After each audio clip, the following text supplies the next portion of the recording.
Assalamualaikum warahmatullahi wabarakatuh. Kembali lagi di channel Guru Areyu.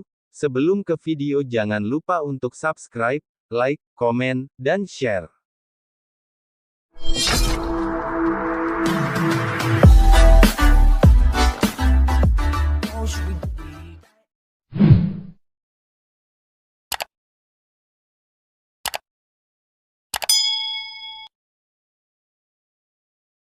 Siap-siap honorer diganti outsourcing, gaji bakal lebih gede.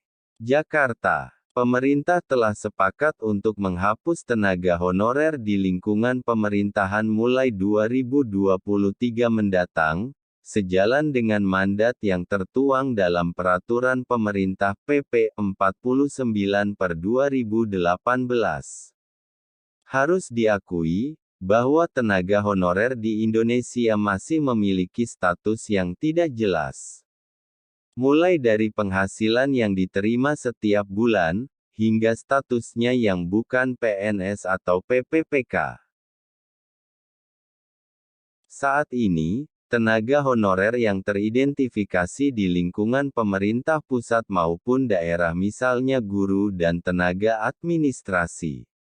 Namun, penghasilan yang mereka terima tidak bisa disamakan seperti PNS atau PPPK. Deputi Bidang Sumber Daya Manusia Aparatur Kementerian Pendayagunaan Aparatur Negara dan Reformasi Birokrasi Alex Denny mengakui bahwa ada segelintir honorer yang mendapatkan gaji di bawah UMP. Betul, gaji honorer di bawah UMP itu juga sebenarnya kita kasihan.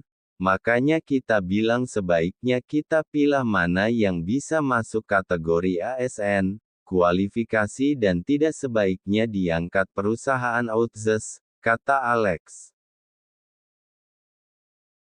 Dalam Undang-Undang UU 5/2014 tentang aparatur sipil negara, memang hanya ada istilah PNS dan PPPK. Jika PNS dan PPPK mendapatkan kepastian, lain cerita honorer yang mendapatkan perlakuan berbeda dari sisi penghasilan. Bahkan, Alex mengatakan, hingga saat ini tidak ada pos anggaran yang secara spesifik di pemerintah pusat maupun daerah untuk membayar tenaga honorer. Biasanya, pembayaran gaji honorer masuk dalam pos belanja barang. Karena tidak ada ofisial ada, jadi enggak ada yang ngatur gajinya. Jadi kadang-kadang anggaran satu orang itu dibagi 3 daerah, tegasnya. Menteri Keuangan Sri Mulyani Indrawati sebelumnya telah aturan mengenai besaran gaji para pegawai non-PNS yang berada di instansi pemerintah yakni kementerian, lembaga, KL. Ini tertuang dalam Peraturan Menteri Keuangan Nomor 60 Tahun 2021 tentang Standar Biaya Masukan Tahun Anggaran 2022.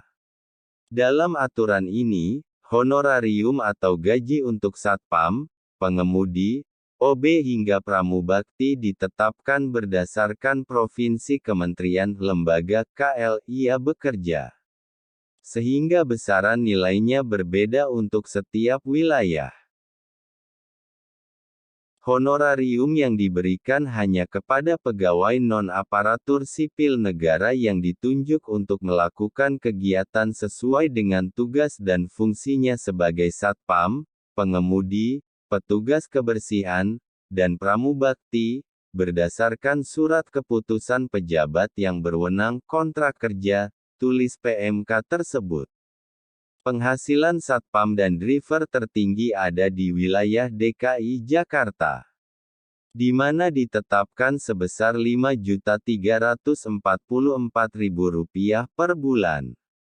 Sedangkan, untuk petugas kebersihan dan pramubakti yang berada di DKI diberikan imbalan Rp4.858.000 per bulan. Kedua tertinggi ada di wilayah Provinsi Papua dengan nilai Rp4.256.000 per bulan untuk satpam dan driver. Sedangkan untuk petugas kebersihan dan pramubakti ditetapkan Rp3.869.000 per bulan. Selanjutnya tertinggi ketiga ada untuk supir dan satpam yang bekerja di instansi pemerintah di daerah Jawa Timur dengan besaran honor Rp4.135.000 per bulan. Sedangkan untuk petugas kebersihan dan pramubakti Rp3.759.000 per bulan. Namun, ini hanyalah gaji pokoknya saja, belum termasuk uang lembur. Untuk uang lembur satpam dan supir ditetapkan sebesar Rp13.000 per jam dan uang makan lembur sebesar Rp30.000 per hari. Demikian info terkini, semoga bermanfaat.